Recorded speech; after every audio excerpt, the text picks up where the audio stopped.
Olá, queridos irmãos, bom dia, a graça e a paz, a parte do nosso Senhor Jesus, amém?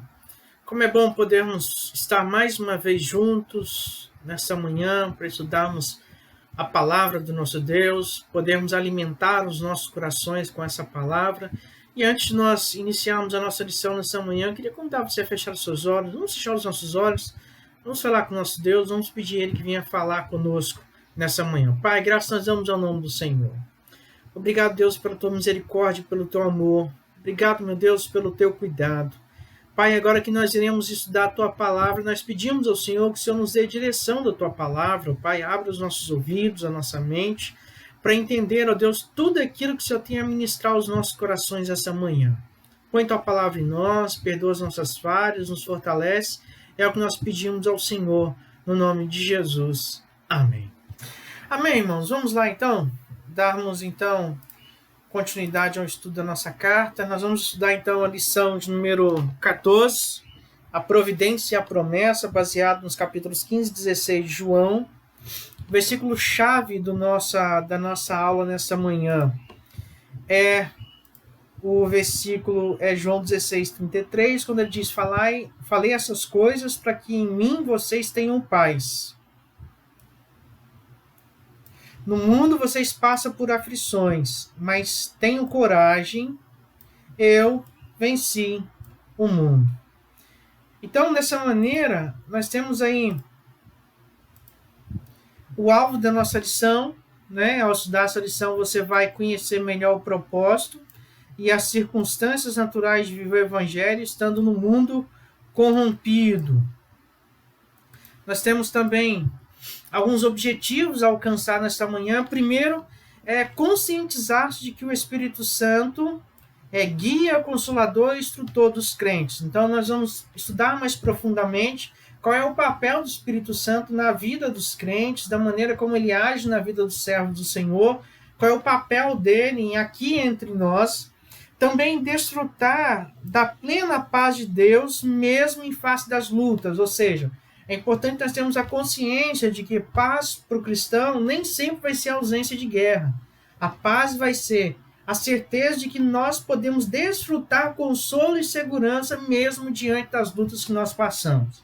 Agir biblicamente, mesmo quando surgirem dúvidas e desabores da vida. Mas, para esquentarmos um pouco, antes de nós propriamente entrarmos no estudo da nossa lição nessa manhã, eu queria propor algumas reflexões para os irmãos. Primeiro, como o crente deve agir em meio às aflições por causa do Evangelho, né?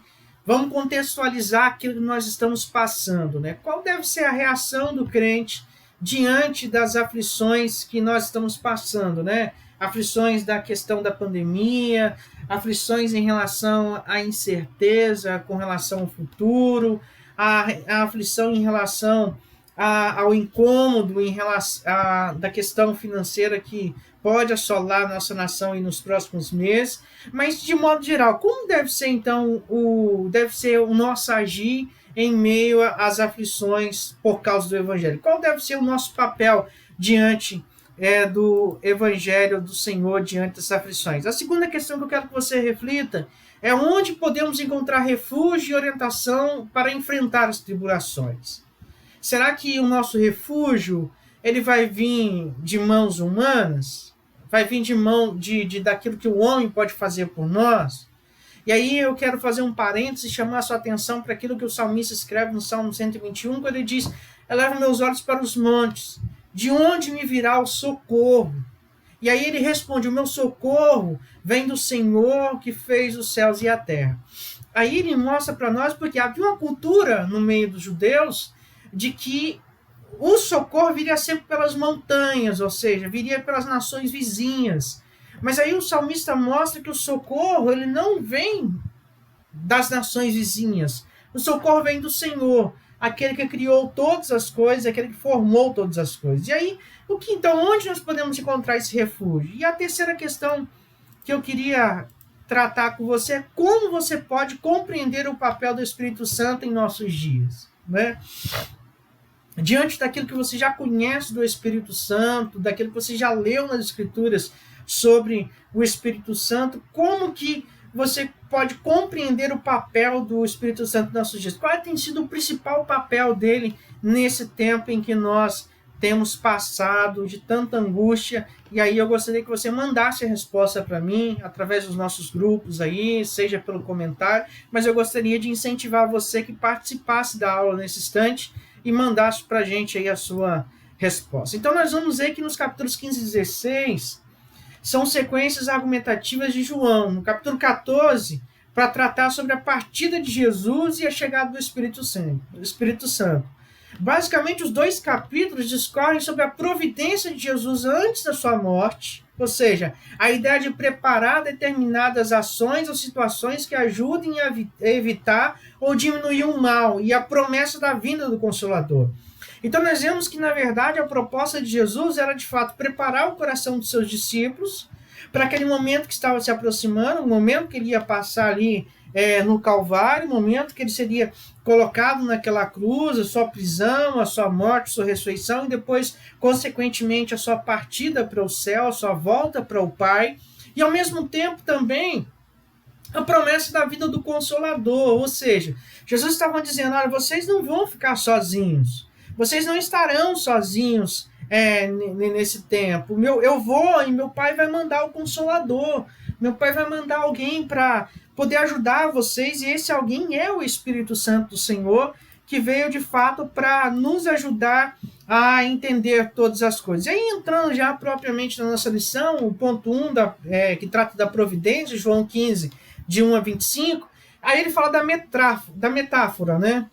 E esse texto é precedido pelo lavar de pés, o momento que Jesus, então, lava os pés dos seus discípulos ali, no momento que eles estão participando da mesa, o momento que Jesus também vai anunciar o traidor, dizer que dentro deles alguém haveria de trair, e pelo discurso da partida de Jesus e da promessa do Espírito, né?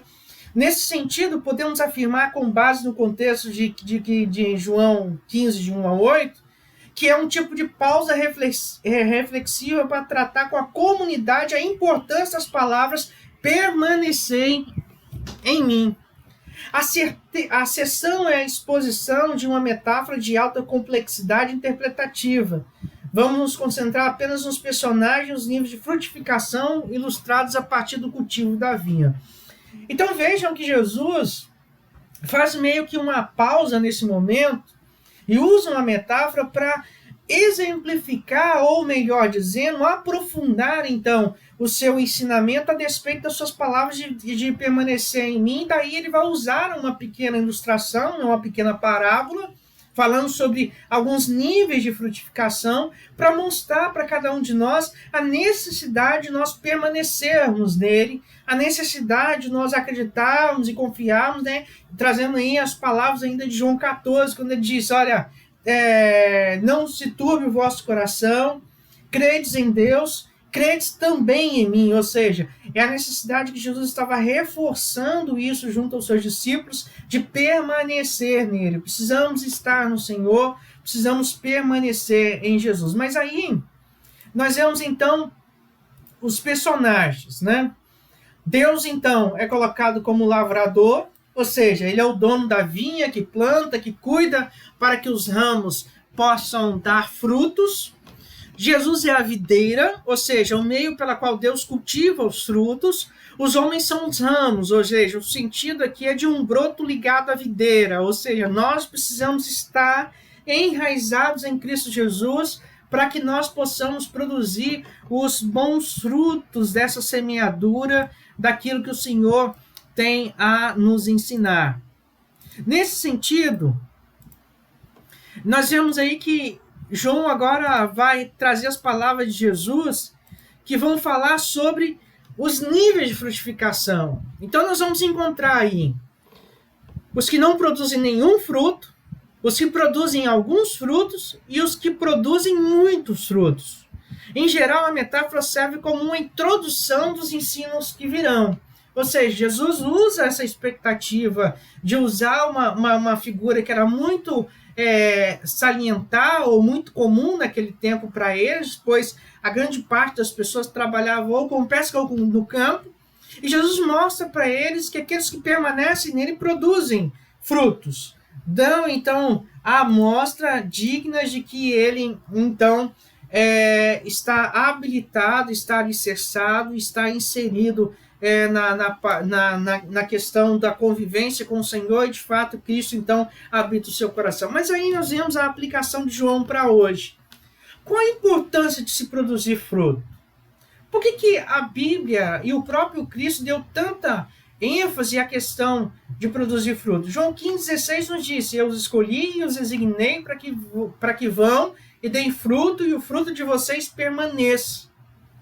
Por que nós precisamos dar frutos? Por que Jesus mostra essa importância de darmos frutos? Certamente, irmãos, o que Jesus queria mostrar para nós é a necessidade de que, uma vez que ele não estaria mais presente na terra, mas o seu Espírito estaria entre nós, ele nos mostra a necessidade de continuarmos firmes, permanecendo nele, ou seja, reproduzindo a obra que ele em nós começou. E aí vem uma reflexão para nós que leva a cada um de nós a analisar a seguinte coisa: que tipo de frutos você tem produzido em sua vida diária? Ou seja, quais são as evidências de fato daquilo que produzimos na vida, que Jesus está em nós, que o Espírito Santo do Senhor tem consolado os nossos corações, que o Espírito Santo do Senhor tem nos guardado, tem nos direcionado em todo o tempo e tem nos ajudado diante, então, dessas circunstâncias. Ou seja, o Senhor, ele nos chamou de fato para que nós pudéssemos ser frutíferos. Nós estamos enxertados na videira, nós estamos plantados em solo fértil, nós temos o melhor agricultor do mundo, nós temos a melhor planta do mundo, e o resultado disso em nós é que nós, de fato, precisamos, então, produzir esses frutos. Precisamos mostrar, de fato, e evidenciar, de fato, então, essa questão. Mas que tipo de frutos nós temos produzido em nossa vida? O que a nossa vida diária demonstra para as pessoas a razoabilidade daquilo que nós pregamos e anunciamos? Quais são os frutos que nós evidenciamos na nossa vida? Então fica essa reflexão para nós. Mas então, o fruto que produzimos para Deus não se limita à atividade de ganhar almas. Neste capítulo, a oração, o gozo, a alegria e o amor são mencionados como frutos. E as passagens de Gálatas 5, de 22 a 24, 2 Pedro 1, de 5 a 8, descrevem um fruto adicional às qualidades do caráter cristão. Então vamos ver essas passagens aí para que a gente possa discutir melhor sobre elas. Na Gálatas 5, de 22 a 24, Paulo está falando sobre o fruto do Espírito. E aí ele fala que o fruto do Espírito é o amor, a alegria, a paz, a paciência, a amabilidade, a bondade, a fidelidade, a mansidão, o domínio próprio. Contra essas coisas não há lei. Os que pertencem a Cristo Jesus já crucificaram a carne com as suas paixões e seus desejos, Segundo Pedro, capítulo 1, 5 a 8, Pedro vai falar: olha, por isso mesmo empenhe-se para acrescentar à sua fé e a virtude o conhecimento, ao conhecimento o domínio próprio, ao domínio próprio a perseverança a piedade a fraternidade o amor, porque se essas qualidades existirem e estiverem crescendo em suas vidas, elas impedirão que vocês, no pleno conhecimento de nosso Senhor Jesus Cristo, sejam inoperantes e improdutivos. Ou seja, Pedro coloca em uma certa situação a perseverança, a piedade, a fraternidade, entre outras situações que são frutos da virtude, mostrando para nós a necessidade que, uma vez que nós produzimos isso em nós através do Espírito Santo do Senhor e permitimos que isso seja frutificado e comece a dar frutos em nossa vida, esse pleno conhecimento nos impedirá, ou seja, de sermos inoperantes e improdutivos. Então, de fato, esse é o desafio que nós temos como servos de Deus. O desafio de produzir os frutos pela qual o Senhor nos chamou. É interessante que, quando nós olhamos para o fruto do Espírito, a ideia do fruto do Espírito não é frutos, mas um fruto. Ou seja, é como se nós tivéssemos uma tangerina na mão, ou uma laranja, ou uma mexerica, seja lá qual for a fruta que você gosta dessas cítricas. Quando você descasca ela e ela tem vários gomos, ele está dizendo o seguinte: que o Espírito Santo em nós realiza um fruto, e esse fruto tem multiformes ações em nossa vida. Que multiformes são essas? Amor, alegria, paciência, amabilidade, bondade, fidelidade, mansidão, domínio próprio. Aí Pedro coloca a perseverança, a piedade, a fraternidade. João Calvino comenta o texto e diz que um fruto seria também a própria fé, seria um fruto do Espírito em nossas vidas, e que tudo somando, a somativa de todos esses frutos, de todos esses elementos, de todas essas multifacetas da ação do Espírito Santo em nós, acaba ocasionando que nós não sejamos inoperantes e improdutivos, ou seja, nos ajuda a sermos crentes ativos e produtivos no reino de Deus, de acordo com aquilo que o Senhor nos chamou para fazer e para vivermos no reino de Deus. Mas o amor ao próximo, né? Nós vimos então que a metáfora que ele usa, os personagens, mas aí o Senhor começa a tratar agora a respeito do amor ao próximo. Os versos de 9 a 10 permitem ver o desenvolvimento funcional do amor, ou seja, o pai ama o filho é o modelo que comunicou o amor do pai. E logo o papel do crente é receber esse amor e amar tanto a Deus quanto o seu próximo. Ou seja, assim como Jesus é o exemplo máximo de amor e nos deu essa condição e nos exemplificou dessa maneira para amarmos uns aos outros, ele nos mostra também que nós devemos amá-lo, mas ao mesmo tempo receber esse amor e amar tanto a Deus quanto também o nosso próximo. Então, o caminho certo para frutificar é obedecer às ordens de Cristo Jesus. Ou seja, se nós não somos capazes de obedecer a ordem de Cristo Jesus, nós, de maneira alguma, iremos, então, de fato, frutificar. Isso deve ser feito com alegria. Afinal de contas, foi Deus quem nos escolheu. E aí é importante nós termos isso em mente aqui, porque obediência não tem a ver com obrigação. Obediência tem a ver com submissão, ou seja, eu obedeço porque eu amo o Senhor. Serviço não tem a ver com labuta, tem a ver com alegria, de maneira que eu preciso, de fato, fazer tudo no reino de Deus com alegria no coração, não como peso, entendendo que eu fui privilegiado, afinal de contas, o Senhor me escolheu, Ele me chamou, Ele te chamou, Ele nos chamou para ser igreja, nos chamou para trabalhar, nos chamou para fazer parte do reino de Deus, nos chamou para fazer algo nobre no reino de Deus, que é fazer a obra dele, que é levar o nome dele, e mais do que isso, reproduzir e multiplicar o amor dele sobre a face da terra. E aí, Jesus entra nesse ponto, falando sobre a questão do relacionamento com o mundo, né? E aí ele começa a falar a respeito do ódio. E assim como houve hostilidade com Jesus naquele tempo, e aí João é muito claro quando reúne os seus relatos, ele diz que o mundo é o sistema que se opõe a Deus. No primeiro século, o alvo principal de oposição era o próprio Cristo. E era inevitável que depois disso, essa oposição incorresse também contra os discípulos, e hoje também o mundo também é oposição contra nós. E nesse sentido, nós como discípulos de Jesus não pertencemos a esse mundo, embora ainda estejamos nele, em Cristo, nós somos estrangeiros e peregrinos nessa terra. E precisamos ter essa consciência que uma vez que nós abraçamos o reino de Deus, uma vez que nós entregamos a nossa vida nas mãos do Senhor, uma vez que nós passamos a amar ao Senhor e largamos todas as coisas por amor ao Senhor, e Ele passou a ser o nosso Redentor, o que nós iremos entender é que nós iremos contar também com o ódio do mundo. O mundo não vai gostar da gente. Querer amizade com o mundo é querer inimizade com Deus. Querer agradar ao mundo é querer desagradar ao Senhor. Querer viver de acordo com o mundo é estar em desconsonância com a vontade de Deus. De maneira que todos nós, quando abraçamos de fato a palavra de Deus, a vontade de Deus, de andar com o Senhor, nós iremos enfrentar de fato o ódio do mundo. Mas nós não devemos deixar que essas coisas, elas dominem o nosso coração. E da mesma forma como os discípulos foram perseguidos naquele tempo, o próprio Cristo também foi perseguido naquele tempo, nós também iremos enfrentar esse tipo de perseguição, né?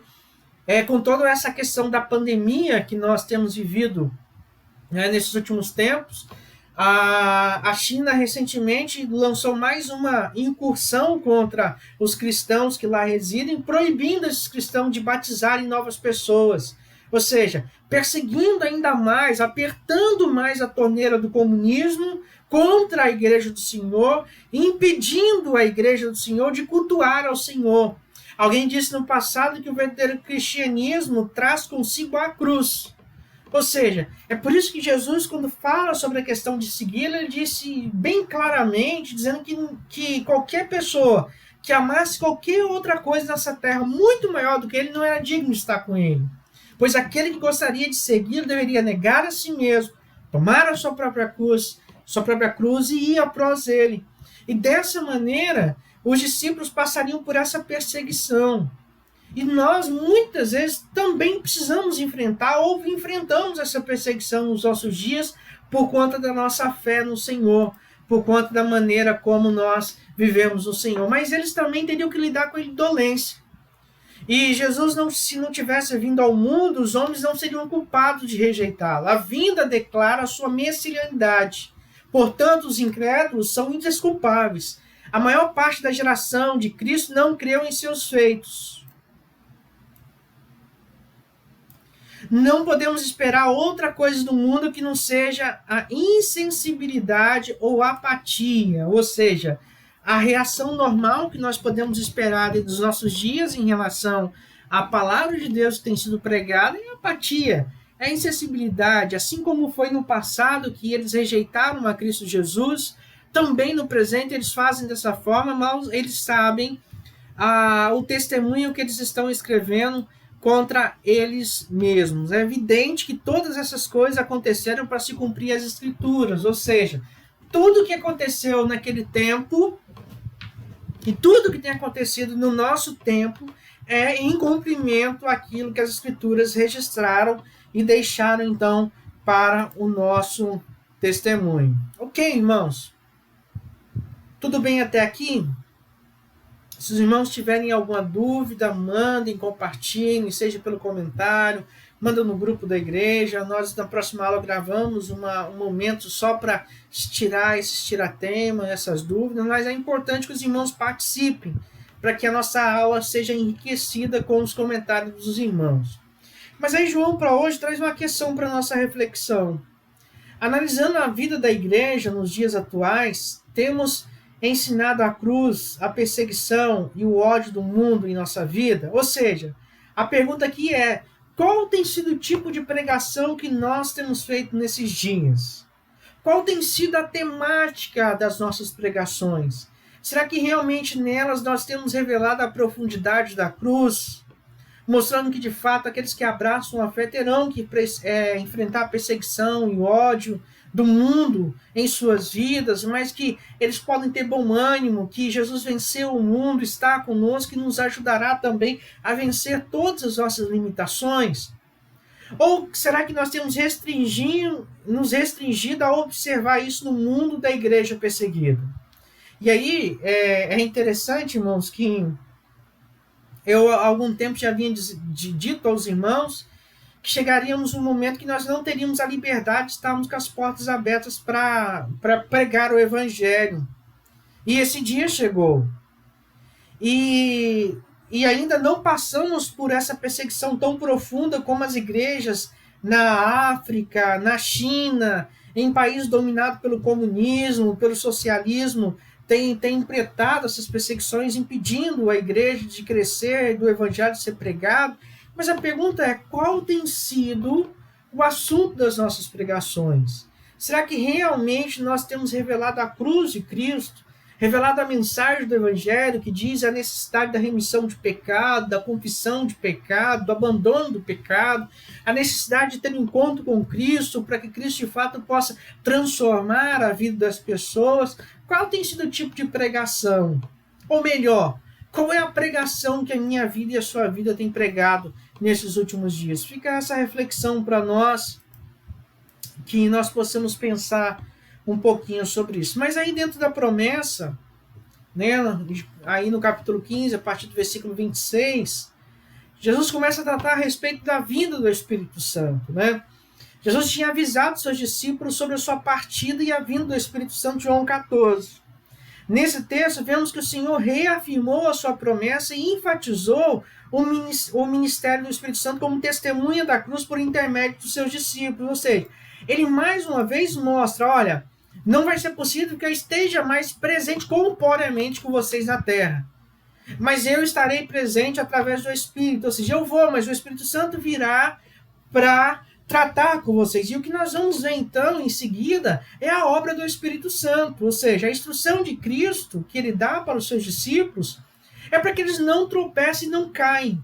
É curioso notar que Jesus trata do ministério do Espírito num contexto de tensas perseguições.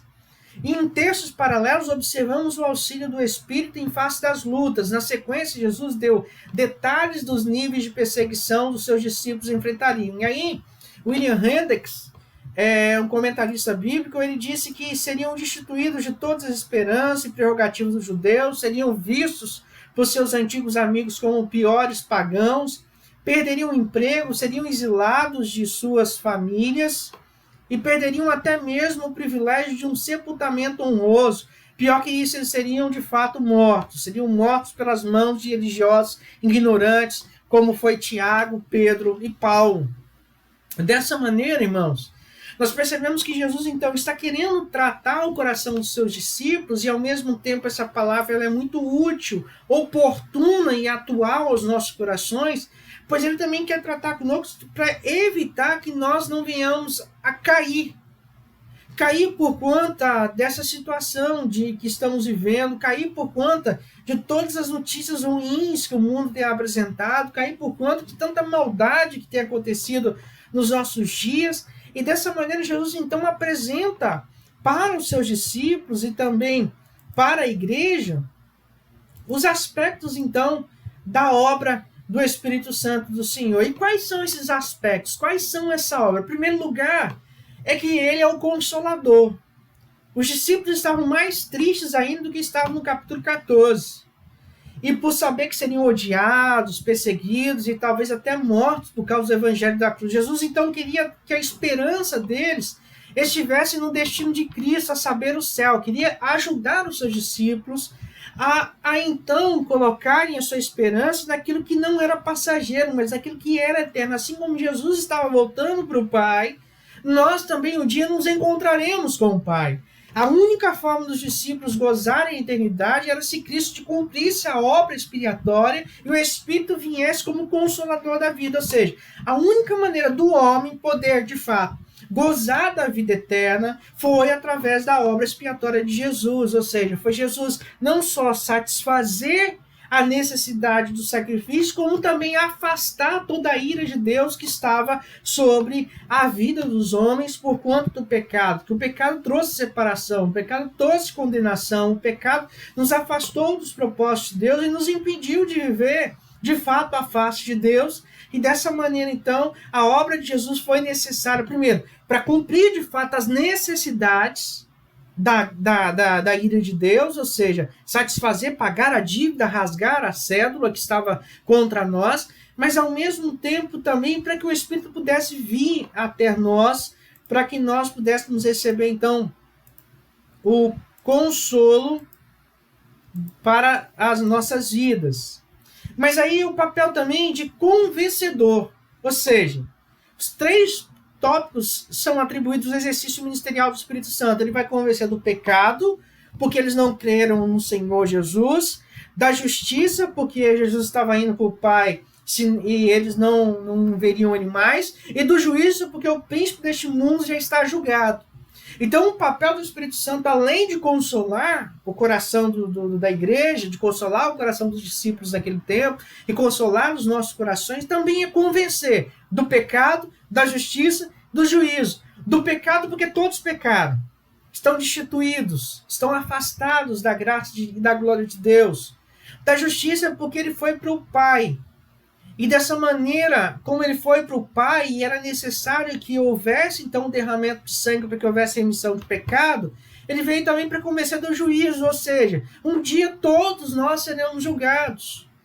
Todos teremos que enfrentar o tribunal de Cristo, teremos que enfrentar o tribunal para sermos julgados conforme as nossas próprias atitudes, conforme as nossas próprias ações, de maneira que nós possamos, então, entender que a oportunidade de salvação foi dada a todos, foi esclarecida, oferecida a todos. Mas também o papel do Espírito Santo é o papel de guia, ou seja, os discípulos foram instruídos sobre a permanente atuação do Espírito. Embora fosse muito útil para eles entenderem, assim como é até hoje, o Espírito Santo é o guia para a verdade, que leva os eleitos ao cumprimento do dever cristão. Será assim até a volta de Jesus. Ou seja, ele veio para consolar, ele veio para convencer do pecado, da justiça e do juízo, mas ele veio também para guiar. Ou seja, nós somos instruídos através da palavra de Deus, através das escrituras sagradas, mas o Espírito Santo também é aquele que nos tem um papel para nos ajudar nessa caminhada, nos mostrando o caminho, iluminando a nossa mente, para entender as verdades contidas nas escrituras e entendermos o propósito de Deus para cada um de nós. Mas, em síntese, para fixarmos então as tarefas do Espírito Santo, elas são convencer o mundo do seu pecado e chamá-lo ao arrependimento, revelar o padrão da justiça de Deus para todo aquele que crê, porque Cristo não poderia estar mais fisicamente presente na terra, assegurar o julgamento e Cristo sobre Satanás, ou seja, assegurar que Cristo não só venceu Satanás como venceu a morte, como um dia ele voltaria para julgar toda a terra e também a Satanás, que já está julgado, já está derrotado, ele já perdeu essa guerra, ele já não tem mais domínio sobre essa circunstância. Então, esse é o papel do Espírito Santo em nossas vidas. Mas aí, nós vemos então a necessidade do Espírito Santo. As palavras de Jesus registradas no verso 16 são o cerne dessa passagem, né?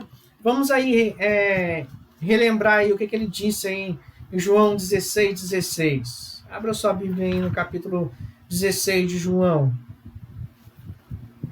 Aí o versículo 16 diz assim: mais um pouco e já não me verão, um pouco mais e me verão de novo. Então, nós vemos dessa maneira aí que Jesus, aquela fala gerou uma série de dúvidas nos discípulos. Todo o contexto do discurso no cenáculo girava em torno da partida e do retorno de Jesus. Mas é possível detectar as razões das dúvidas. Jesus estaria falando de que exatamente? Será que ele estava falando sobre a partida seria a sua morte e a volta seria a ressurreição após 3 dias? Será que a partida seria a morte e a ascensão de Jesus e a volta seria a vinda do Espírito como Consolador? Ou será que a partida seria a ascensão ao céu e a volta seria o retorno glorioso futuro, o reino terreno? E diante dessa complexa questão, seria mais sensato pensarmos em todas essas possibilidades. E aí, William Hendricks ainda colabora dizendo que o Calvário nada significa separado da Páscoa. E a Páscoa não tem valor sem o Pentecostes, que por sua vez aponta para diante, para a vinda do último dia. Então, todas essas possibilidades, nós precisamos olhar para elas e agregar todas essas possibilidades no sentido de entender a obra específica que Jesus veio fazer em nós e a necessidade do Espírito Santo ser enviado aos nossos corações. Não tem como, então, tratar a despeito dessas coisas de modo a separado, né? Mas nós vemos aí 3 verdades apontadas por Jesus. Primeiro, a ausência de Cristo e a alegria para o mundo, ou seja, o mundo já está corrompido pelo pecado e foi e é um grande inimigo da cruz. O mundo não deseja que Cristo volte, e acredita que está vivendo muito melhor sem ele. Ou seja, quantas foram as pessoas que você já tentou evangelizar e elas disseram para você: estou muito melhor sem Deus do que com ele. Estou muito melhor fora da igreja do que na igreja. Então a ausência de Cristo para essas pessoas é uma alegria, porque o mundo já é inimigo de Deus. Ele já é inimigo da cruz. E então ele vive feliz sem o Senhor. Mas essa alegria resultará em choro quando todos precisarem serem julgados conforme as suas próprias atitudes. Mas a ausência de Cristo é tristeza para os discípulos. Jesus havia alertado seus discípulos sobre essa tristeza. Paulo também falou algo a respeito, mas assim como a mulher grávida que sofre durante o trabalho de parto e depois se alegra com a chegada do filho, os discípulos passariam por algo semelhante, ou seja, eles chorariam por esse momento agora por não estar com o mestre, mas se alegrariam quando chegasse na eternidade e vissem o seu mestre mais uma vez, se pudesse estar mais uma vez com ele. Mas a presença de Cristo também é alegria para os discípulos. Embora a partida de Jesus provocasse tristeza deles, a sua presença, seja pelo Espírito ou seja pela sua volta, significava plena alegria pela comunhão com o Senhor. Ou seja, ela é tristeza, a ausência de Cristo é tristeza, é alegria para os não crentes, porque eles acham que estão melhor sem Jesus, mal sabem eles que estão aguardando por eles quando chegar o juízo final.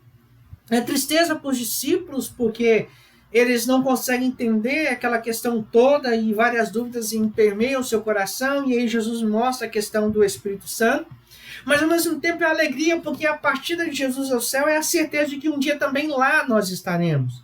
Como o próprio Jesus disse que na casa de meu pai há muitas moradas, e se não fosse assim eu não vos teria dito, vou lhes preparar um lugar. E cumpre que onde eu esteja, estejam vocês também.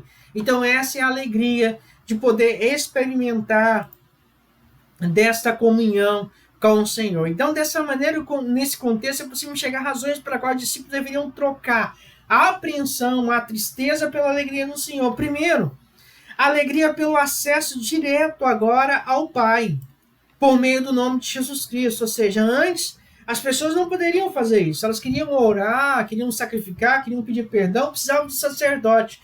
O sacerdote precisava intermediar o acesso do homem a Deus. Mas agora, com Cristo, eles têm livre acesso no nome de Jesus. A alegria pela compreensão das palavras de Jesus por meio do Espírito. Ou seja, eles agora conseguem, a despeito do Espírito Santo do Senhor, da presença do Espírito Santo do Senhor em suas vidas, eles conseguem agora ter uma compreensão daquilo que Jesus estava falando por meio do Espírito Santo. Mas a alegria também pelo amor do Pai, por meio da fé e do amor dos discípulos. Ou seja, a fé agora ajuda eles a entender o amor do Pai e o amor deles nesse sentido de como eles deveriam viver e como eles seriam então tratados e seriam consolados com a presença do Senhor. Mas aí nós vemos aí uma questão que João para hoje traz para nós a alegria não é só uma opção de vida, é uma ordem de Deus ao seu povo. Mandamentos de alegria estão espalhados por toda a Escritura. Cristo tem sido a principal razão da sua alegria.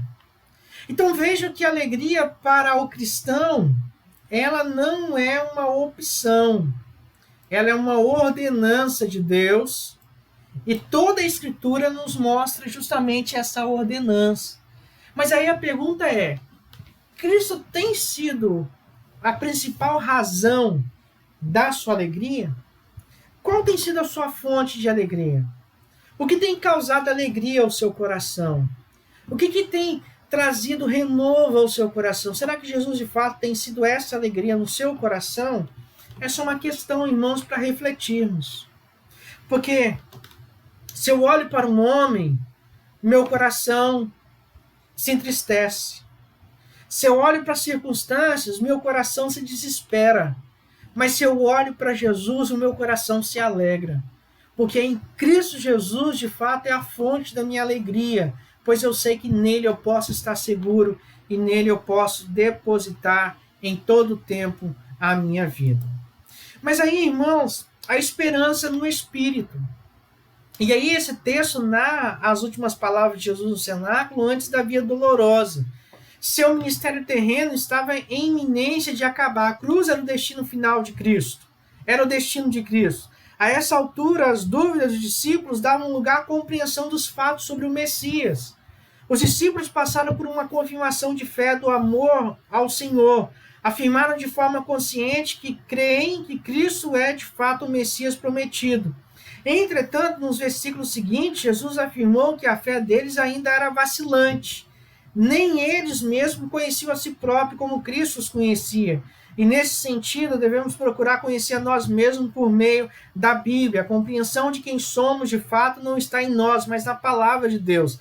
É aquela questão que eu sempre digo para os irmãos: quanto mais de Deus nós conhecermos, mais nítida será a visão real de quem nós somos. Quanto mais perto nós estivermos de Deus, menos poder o pecado terá sobre as nossas vidas. E dessa maneira, o Espírito Santo traz essa esperança ao coração dos discípulos de Jesus, mostrando para eles uma visão real de fato. A cruz era o destino de Cristo, mas não era o destino final, porque o destino de fato final de Jesus era retornar ao Pai.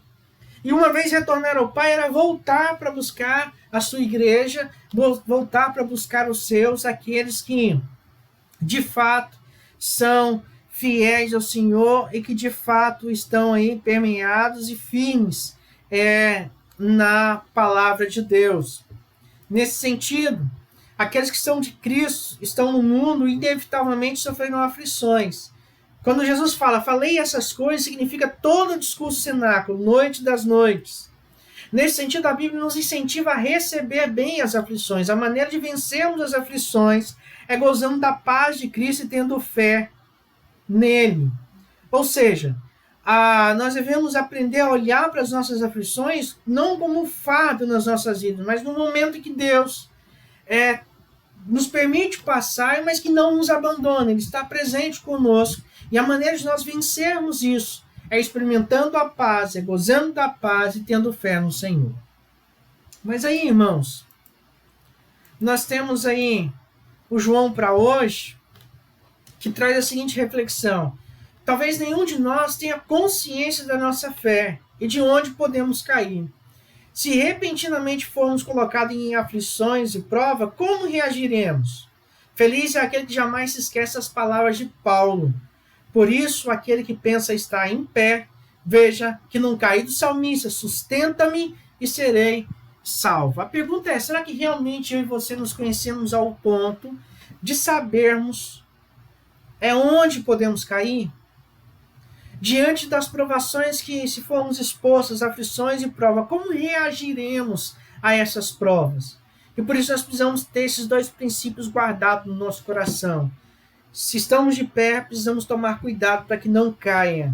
E lembrar que quem nos sustenta é o Senhor. E nós seremos, então, salvos pelo Senhor. Então, de maneira geral, na aula de hoje, nós aprendemos como a sabedoria de Jesus foi aplicada aos discípulos de modo que puderam se prevenir quanto ao que haveria de vir na vida deles, ao mesmo tempo que puderam descansar diante da promessa de um ajudador que os acompanharia diante do ministério. Então, de modo geral, nós vemos que o Espírito Santo ele veio para convencer, ele veio para consolar e ele veio para nos guiar. E que, de modo geral, o Espírito Santo nos mostra que a partida de Jesus não é motivo de alarde ao nosso coração, mas é motivo de esperança para nós, porque assim como ele foi, também um dia nós nos encontraremos. Ele voltará para julgar, ele voltará para buscar a sua igreja. E ao mesmo tempo também Jesus nos mostra através da sua palavra a necessidade de nós nos prevenirmos, ou seja, se estamos de pé, devemos tomar cuidado para que não caiamos. Devemos tomar cuidado para que não venhamos nos prostrar diante das tribulações, mas pelo contrário, venhamos a descansar diante das promessas do ajudador, do consolador, aquele que nos ajuda, nos convence, nos fortalece, nos ensina e ilumina nossa mente para compreender as Escrituras do Senhor. Que Deus os abençoe, meus irmãos. Espero que essa aula tenha enriquecido aos irmãos, como enriqueceu o meu coração. Que essa aula possa ficar guardada no seu coração, que você possa ser fortalecido pelo Senhor e que Deus, assim, nos abençoe no estudo da palavra dele. Amém? Vamos orar?